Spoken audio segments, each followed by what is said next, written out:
तो ये हमारे बाप सीधा किंग का 59 का एवरेज है। नालायकों, पहला टेस्ट खत्म होने के बाद में तुम्हारा ये लिंग, तुम्हारा घंटे का किंग पहले टेस्ट के बाद में आईसीसी टेस्ट रैंकिंग में 9वें नंबर पर आ गया था। थे ये इनका जो बबरी थी, माफ कीजिएगा बकरी नहीं, बाबर आजम, बकरी जो थी इनकी, माफ कीजिएगा बबरी, बबरी जो इनकी थी, बाबर आजम जो इनका था, वो फिर से इन पाकिस्तानियों को, इस भूखी नंगी कौम को, जो हमारे भैया एबी करीम के इन्फो वाले कहते हैं, इस भूखी नंगी कौम को निराश करके दोनों पारियों में कुल मिलाकर 30 रन बनाए। और पूरे टेस्ट को, दोनों पूरी टेस्ट सीरीज की बात करें तो अपने दोहरे शतक से 160 रन पीछे रह गए। नमस्कार, राम राम सा, खमा गणित सादर वंदे। आज हम बात करेंगे हमारे पड़ोसी मुल्क पागलों और बांग्लादेश की। इन पाकिस्तान और पागलों का 2 टेस्ट मैचों की एक सीरीज पाकिस्तान की सरजमी पर खेली जानी थी। सीरीज शुरू होने से पहले पाकिस्तान के कप्तान, पागलों के कप्तान शान मसूद ने जब मीडिया को संबोधित कर रहा था प्रेस कॉन्फ्रेंस के दौरान, इस बंदे ने कहा था कि पाकिस्तान को इस WTC साइकिल में अभी 9 मैच खेलना है, जिसमें से 7 मैच वो पाकिस्तान की सरजमी पर खेलेंगे। इन 9 में से अगर हम 7 मैच जीत जाते हैं तो हम WTC का फाइनल खेलेंगे। ये मुंगेरी लाल और उसके हसीन सपने, कोई देखे तो सोचेगा कि आखिर इन पागलों की हिम्मत कैसे हुई कि हम WTC खेलेंगे। खैर, इनके सपने हकीकत में बदलने शुरू हुए WTC के पहले चरण में। WTC का 2025 की साइकिल का इनका पहला टेस्ट मैच बांग्लादेश के साथ इस सितंबर माह में शुरू होता है। और पहले टेस्ट में जब पाकिस्तान बल्लेबाजी करने के लिए आता है तो 450 रन बनाने के दौरान इनका नौटंकी विकेट कीपर बल्लेबाज मोहम्मद मौलाना रिजवान उस समय बल्लेबाजी कर रहा था 171 रन। तो शान मसूद अपने आप को रिकी पॉन्टिंग, विराट कोहली से बड़ा कप्तान, वो ग्रीन स्मिथ साउथ अफ्रीका वाले से बड़ा कप्तान समझने लगा। और पागले के कप्तान पागल शान मसूद ने किया क्या, इनिंग्स घोषित कर दी 450 रन पर। इसे लगा कि बांग्लादेश है, अभी बांग्लादेशियों को चट मंगनी पट ब्याज चुटकियों में समेटते हैं और फिर अगली पारी खेलकर बड़ी अंतर से इन्हें हरा देंगे और WTC फाइनल के लिए अपनी जगह सुनिश्चित कर देंगे। लेकिन भैया जी, इनके लिए दांव पड़ गया उल्टा। फिर चूंकि इस मौलाना रिजवान के 171 के रिप्लाई में सामने वाले मौलाना रहीम ने 191 रन लगा दिए और 160 रनों की बांग्लादेश ने पहली पारी में लीड ले ली। दूसरी पारी में पागलों को मौका ही नहीं मिला। मौका इस चीज का नहीं मिला कि वो बहुत बड़ी बढ़त ले सके। 30 रन का टारगेट पागलों ने दिया था अपने मुंह बोले भाइयों को, बांग्लादेशियों को। आप कांग्लादेशी भी कह सकते हैं। पागलों और कांग्लादेशियों के इस मैच में बांग्लादेशियों को टारगेट मिला था केवल 30 रन का। बांग्लादेशियों ने बिना कोई विकेट खोए 10 विकेट से इस मैच को जीत लिया। जब समीक्षा हुई कि भैया किस कारण से हारे होंगे, तो पागलों ने कहा हमारी टीम में मुख्य स्पिनर अबरार अहमद को नहीं खिलाया गया। तो भाई साहब, अबरार अहमद को आपने इंडिया भेज दिया है क्या, हिंदुस्तान भेज दिया था क्या? अबरार अहमद आप ही की टीम में था, आप ही लोगों के पास था, अब खिला लेते। फिर दूसरे मैच में हुआ क्या, लंगड़े को टीम से बाहर कर दिया गया।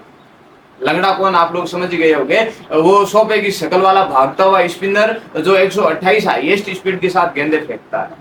मीर हमजा नए खिलाड़ी को टीम में शामिल किया गया।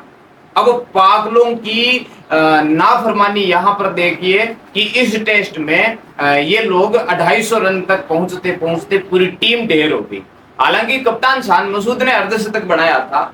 एक युवा बल्लेबाज ओपनर जो शैम अयूब, जिन्हें ये पाकिस्तान का यशस्वी जायसवाल बताते हैं, भाई लोगों, यशस्वी जायसवाल ने उस इंग्लैंड के खिलाफ 2 दोहरे शतक लगा रखे हैं। इंग्लैंड के खिलाफ, बांग्लादेश के खिलाफ नहीं। और बांग्लादेश के खिलाफ इन पागलों के इस ओपनर बल्लेबाज ने 50 बनाई तो ये हवा में उड़ने लगे। लेकिन टीम धराशायी हो गई भैया जी 250 रन पर, 260 रन पर। अब फिर जब बारी आई कांगलों की तो चोर चोर मोसेरे भाई, जैसे पागले खेले थे वैसे कांगले खेलने शुरू हो गए। बांग्लादेश ने केवल 20-22 रन से अपनी पड़ोसियों को, अपने भाइयों को लीड दी। एक वक्त ऐसा था जब 26 रन पर 6 विकेट जा चुके थे। सोशल मीडिया पर इन पागलों ने ऐसा खुरापात मचाया कि इंडिया वालों तुम्हारा 36 ऑल आउट वाला स्कोर बच गया, ऐसा हो गया, वैसा हो गया। लेकिन कहते हैं ना, समय बदलते देर नहीं लगती। समय ने फिर करवट बदली। बांग्लादेश के एकमात्र हिंदू क्रिकेटर लिटन दास ने इन पोरकियों की, इन पागलों की ऐसी बखियां उधेड़ी कि ये कराते नजर आए। जहां पर 26 रन पर 6 विकेट थे, तो इन्होंने अपने मुख्य स्पिनर भी आप उस बंदे को कह सकते हो, मेहदी हसन मिराज। भैया मेहदी हसन मिराज हर डिपार्टमेंट में इन कांगलों को बचा रहा है। तो बांग्लादेश के एकमात्र हिंदू क्रिकेटर ने अपने देश की, चूंकि हमने पिछले दिनों सुना था कि हसीना भाग गई थी भारत, और हसीना के भारत भागने के बाद वहां के हिंदुओं पर खूब ज्यादा अत्याचार किए जा रहे थे। ये कांगले अपनी औकात दिखाने से बाज नहीं आ रहे थे। वहां के हिंदू क्रिकेटर ने कांगलों की इज्जत बचाई और 20 रन से पाकलों ने इन कांगलों पर लीड ले ली थी। फिर पाकलों ने किया क्या, दूसरी पारी खेलना शुरू हुआ, और दूसरी पारी खेलते समय पाकले फिर वही अपना जोश दिखाने लगे कि पहली पारी में ये हो गया, दूसरी पारी में ये कर देंगे, वो कर देंगे। पाकले सिमट गए 200 से पहले। बांग्लादेश को टारगेट मिला भैया 190 का। चौथा दिन खत्म होते होते 40 रन बिना किसी विकेट के नुकसान पर बना लिए, और अगले दिन के लिए बचा के रखे 143 रन। 143 रन दूसरे दिन चाहिए थे, और 5वें दिन जब कांगले वापस बैटिंग करने के लिए आए तो पाकियों ने 3 से 4 विकेट निकाल लिए। लेकिन बांग्लादेश ने अपनी स्थिति सुनिश्चित कर ली कि किसी भी प्रकार करके ये दूसरा टेस्ट भी जीत जाएंगे। अब कहता है ना, कंगाली में आटा गीला। कहा तो ये सपने देख रहे थे कि हम WTC का फाइनल अपने होम ग्राउंड पर 7 मैच खेलकर WTC के फाइनल में इंडिया से भिड़ेंगे, इंडिया से लड़ेंगे। भैया जी, सपने मुंगेरी लाल के जो हसीन सपने हैं वो धराशायी हो गए। ज्यादा इसमें अगर अपन सीरीज के डीप में जाएंगे ना, तो हमें हजारों कारण मिल जाएंगे इन पाकलों के कि इन पाकलों ने कहां कहां पर गलतियां की। लेकिन मैं मोटा मोटी अगर आपके सामने इनकी गलतियां रखूं ना, तो सबसे बड़ी गलती यह है कि इन पाकलों ने अपने कप्तान शान मसूद को बड़ा अग्रेसिव कप्तान बताया था। एग्रेसिव कप्तान है भाईजान एग्रेसिव कप्तान है, ये पाकिस्तान को जिता देगा। फिर इसी एग्रेसिव कप्तान ने पहले टेस्ट मैच में इनिंग्स घोषित करके बंटाधार कर दिया। बची कुची जो कसर थी वो इस पाकलों के कप्तान ने अपने मुख्य स्पिनर अबरार अहमद को नहीं खिलाकर कर दी, क्योंकि स्पिनिंग ट्रैक था वहां पर। बांग्लादेश के जो स्पिनर थे उन्होंने दूसरी पारी में 7 विकेट चटकाए हैं पाकलों के पहले टेस्ट में। फिर दूसरे टेस्ट में शान मसूद को फिर कुछ लोगों ने डिपेंड किया, भाई एग्रेसिव कप्तान है, बार बार मौका मिलना चाहिए। 3 टेस्ट हालांकि ये ऑस्ट्रेलिया में हार के आ चुका है, तब इन्होंने कहा था कि भाईजान ऑस्ट्रेलिया जैसी बड़ी टीम थी, उन्होंने हरा दिया। जबकि इन कांगलों को, इन पाकलों को पता नहीं है कि हमारे अजिंक्य राणे ने इसी ऑस्ट्रेलिया को, जिसे ये बहुत बड़ी तोप बता रहे थे, वहां पर BGT बॉर्डर गावस्कर ट्रॉफी हरा के आया था। और पिछले 10 साल से ऑस्ट्रेलिया जीता भी नहीं है पहचान। दूसरे टेस्ट में इन कांगलों के साथ भैया जी फिर धोखा हो गया। धोखा ऐसे हुआ कि अब की बार इन्होंने स्पिनर को शामिल किया, और जो पिच थी वो फास्ट बॉलर के लिए मददगार निकली। इन्होंने लंगड़े घोड़े को, हालांकि वो तो भागता हुआ स्पिनर था, उसे टीम से बाहर किया। उस लंगड़े घोड़े का मैं पहले मैच में एक वीडियो देख रहा था, उसका सेलिब्रेशन, विकेट का सेलिब्रेशन देखे ना तो मानो यूं लगता है कि डेल स्टेन ने 7-8 विकेट एक ही इनिंग्स में चटका लियो। अरे भाई, डेल स्टेन सेलिब्रेट नहीं करता है वैसे। अब वो पता नहीं किसे झूला झुला रहा था। मैं आपको एग्जैक्ट स्कोर बताता हूं जब उसने पहला विकेट लिया था, और वो भी कांगलों के खिलाफ, इन बांग्लादेशियों के खिलाफ। स्कोर क्या था? स्कोर था 75 रन। उस अकेले ने 75 रन देकर पहला विकेट लिया, और वो बंदा खुशी मना रहा है।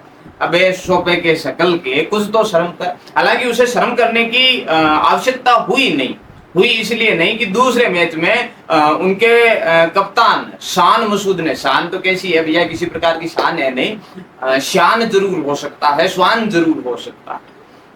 तो शान मसूद ने दूसरे टेस्ट मैच में भी बांग्लादेश को बुरी तरह से पछाड़ दिया, हरा दिया। अब बात करते हैं कि बांग्लादेश के साथ में ये जो सीरीज हुई थी, इससे पहले इन पाकलों ने अपने सोशल मीडिया पर दिन गिन रहे थे कि Kings play with in 90 days, 80 days, 70 दिन बचे हैं, 60 दिन बचे हैं। करते करते आखिरकार वो दिन आ ही गया जबकि इनका प्लास्टिक वाला किंग मैदान पर उतरा। और अब प्लास्टिक वाला किंग पहले टेस्ट की पहली पारी में सिर्फ 100 रन से अपने शतक से चूक गया। वसीम अकरम ने हालांकि कुछ कहा नहीं था, लेकिन इस पूर्व कप्तान की, इस बोबले आजम की, माफ कीजिएगा बाबर आजम की, इनके प्लास्टिक के किंग की, इन लोगों ने कहा था कि इस सीरीज में बांग्लादेश के खिलाफ सीरीज में ये कम से कम 2 दोहरे शतक लगाए गए, यानी कि 4 पारियों में इस अकेले बोबले के 2 दोहरे शतक होंगे। हालांकि लिंक कर लेगा, पता नहीं किंग क्या कर लेगा। हालांकि जो अपन ने इंटरव्यू देखा था इन्हीं कांगलों का कि लिंक कर लेगा, लिंक ने किया अभी 0 पर आउट हो गया। माफ कीजिएगा बार बार नाम बदल रहा है, किंग ने किया अभी 0 पर आउट हो गया। दूसरी बारी फिर खेलने आया, 30 रन के स्कोर पर फिर आउट हो गया। तो बांग्लादेशियों को धमकाते हुए पाकले फिर बोले कि कोई नहीं, हमारा किंग है, ऐसा हो जाता है, वैसा हो जाता है, अगले टेस्ट की पारियों में देखना किंग का जलवा देखने को मिलेगा। भैया फिर वही हुआ, साकिब आया, साकिब ने इनके प्लास्टिक के किंग को, इनके बाबर आजम को बस केवल 80 रन से शतक से पीछे छोड़ दिया। 11 रन के निजी स्कोर पर बॉबजी द किंग, हाँ जी ये बॉबजी द किंग बता रहे थे। ये इनका जो बबरी थी, माफ कीजिएगा बकरी नहीं, बाबर आजम, बकरी जो थी इनकी, माफ कीजिएगा बबरी जो इनकी थी, बाबर आजम जो इनका था, वो फिर से इन पाकिस्तानियों को, इस भूखी नंगी कौम को, जो हमारे भैया एबी क्रीम के इन्फो वाले कहते हैं, इस भूखी नंगी कौम को निराश करके दोनों पारियों में कुल मिलाकर 30 रन बनाए। और पूरे टेस्ट को, दोनों पूरी टेस्ट सीरीज की बात करें तो अपने दोहरे शतक से 160 रन पीछे रह गए। अरे भैया, जिस प्लास्टिक के किंग को, अच्छा है क्या कि इन मुसलमानों में मूर्ति पूजा बैन मानी जाती है। हालांकि मुस्लिम भाई अपन के इंडिया में भी है, लेकिन ये जो पाकले हैं ये मैदान पर ही अल्लाह याद करने लग जाते हैं। भैया किसी दिन अल्लाह ने याद कर लिया ना तो लेने के देने पड़ जाएंगे। तो ये लोग मूर्ति पूजा को नहीं मानते हैं, लेकिन इन्होंने एक प्लास्टिक की ये जो मूर्ति है, प्लास्टिक की जो ये प्रतिमा है, इससे उम्मीद लगा रखी थी कि ये इन टेस्ट की 4 पारियों में किसी एक पारी में बरसेगा, लेकिन बरसना दूर ये रनों के लिए तरस गया था। ऐसे प्लास्टिक किंग की ये लोग तुलना कर रहे हैं हमारे और आपके विराट कोहली के साथ, जबकि इसकी तुलना नहीं बनती है जसप्रीत बुमराह के साथ। भैया जी, जसप्रीत बुमराह वो खिलाड़ी है जिसने इंग्लैंड के खिलाफ 65 रन चौथी पारी में, भारत की जो तीसरी पारी थी उसमें 65 रन बनाकर भारत की इज्जत बचा ली थी। मोहम्मद शमी ने उसका खूब साथ दिया था। और एक तरफ अपने ही घर में ये भिगी बिल्ली बनकर बैठा है और पाकले उम्मीद कर रहे हैं कि ये WTC का फाइनल इंडिया के साथ खेलेंगे। मुंगेरी लाल के हसीन सपने। तो पाकलों, आप लोगों के लिए बड़े भारी मन से, बड़े खुशी मन से, दुख में 1% भी नहीं है। ना खुशी इस बात की है कि बांग्लादेश वाले जीत गए। खुशी इस पूरी सीरीज में बस इतनी सी है कि एक तो इनका जो प्लास्टिक का, मिट्टी का किंग था वो टूट के बिखर गया। इनका जो लंगड़ा भागता हुआ स्पिनर था वो भागते भागते पता नहीं कहाँ चला गया। इनका जो कप्तान एग्रेसिव था उसका अग्रेशन पूरी सीरीज में गायब मिला, देखने को मिला ही नहीं। और अंततः बांग्लादेश ने इस पाकिस्तान को एक हिंदू क्रिकेटर के शतक के दम पर 139 रनों की ये जो पारी है, मैं कहूंगा ये आपने जो हेडिंगले में बेन स्टोक्स की पारी देखी थी, जब एक विकेट, अंतिम विकेट जैक लीच के साथ 75 रन जोड़कर इंग्लैंड को जिताया था, तो ये जो पारी है लिटन दास की, ये उस लेवल की, उस दर्जे की पारी है। और पाकिस्तानियों, पड़ोसियों, पिछली बार जो टेस्ट था वो संडे को खत्म हुआ था, तो आपसे इरफान भैया ने पूछ लिया कैसा रहा संडे। आज तो वैसे भी मंगलवार है, बालाजी का वार है, तो आज आप लोगों से पूछना भी गलत होगा, फिर भी पूछ लेते हैं कि मंगलवार कैसा रहा। इन लोगों का कोई एक वार नहीं है, इनका जुम्मा, जुम्मेरात यानी कि सोमवार से लेकर वापस रविवार तक इन लोगों का खराब ही रहता है। एक तो इन अफगानिस्तान वालों का, इन पाकिस्तान वालों का आर्थिक स्थिति खराब है। इनका प्रधानमंत्री जहाँ कहीं पे भी फंड लेने के लिए जाता है वहां पर और कुछ मिल जाता है। खैर छोड़िए, अपन अंतर्राष्ट्रीय मुद्दों में नहीं घुसते हैं। फिलहाल के लिए बाबर आजम यानी कि बॉब ली द किंग शहीद पूरे पाकिस्तान और शान मसूद को हमारी भारतवासियों के हार्दिक शुभकामनाएं। और अब डर बस पाकिस्तानियों को इतना ही है, पाकिस्तानियों से ज्यादा भारत वालों को डर है कि कहीं इनका ये बोबला इस 15 पारियों में, टेस्ट की 15 पारियों में एक भी 50 नहीं लगा पाया है। ये डर के मारे सुसु करके मैदान छोड़कर ना भाग जाए। देखो, बुरा समय हर खिलाड़ी का आता है, लेकिन ये तो खिलाड़ी ही बुरा है भैया। ये T20 में टेस्ट खेलता है तो टेस्ट तो खेलना ही भूल गया, टेस्ट की तो चर्चा ही छोड़ो। खैर, आई होप आप लोग भी उम्मीद करिए कि ये जो इनका बॉब ली द किंग है ये थोड़ा बहुत फॉर्म में आ जाए, जल्दी से फॉर्म में आ जाए, ताकि फिर जब भारत के खिलाफ मैच हो ना तो ये T20 मैच में टेस्ट खेले और वनडे मैच में साहब इनकी बात करनी छोड़ दो। ये हमारे बाप सीधा किंग का 59 का एवरेज है।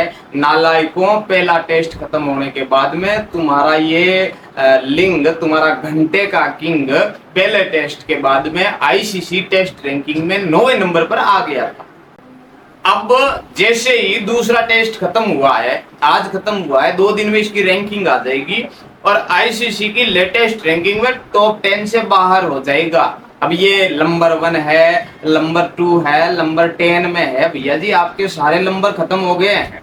खैर, बांग्लादेश को बधाई, लिटन दास को और भी ज्यादा बधाई, और भारतवासियों अपने पड़ोसियों के जख्मों पर नमक मिर्च लगाते रहे। आज के लिए इतना ही, धन्यवाद। राम राम साहब, खम्मा बड़े।